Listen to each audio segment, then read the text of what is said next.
Muling nagbabalik ang News at 1. Sa mga balita sa labas ng bansa, sa Iraq 100 tao ang namatay sa serye ng bombing sa Baghdad.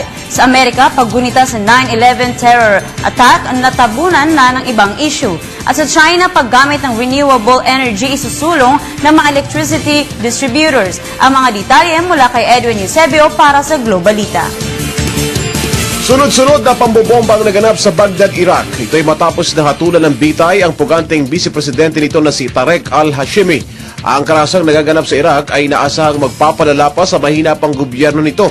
May 7 na buwan ang nakakaraan ng lisanin na ng US troops ang Iraq. Pinangasiwaan ng Amerika ang reforma sa Iraq sa pulang bitayin ng diktador nitong si Saddam Hussein.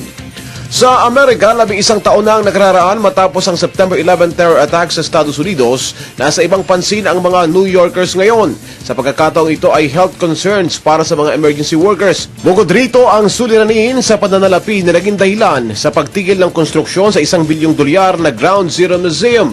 Isa pa ay ang patuloy na alitang politikal na nangyayari sa Amerika kaya't nabitin sa balag ng alanganin ang itinatayong mausoleo. At sa China, ipag-uutos na ng pamahalaang China sa malalaking power distributors ang paggamit ng 15% renewable energy. Kabilang dito ang wind power. Gayunman, sa mabagal na pagsasakatuparan, posibleng ilang taon pa bago mapakinabangan ng wind power energy sa China. Unang ipinagyabang ng China ang pagkakaroon nito ng pinakamalaking wind power capacity.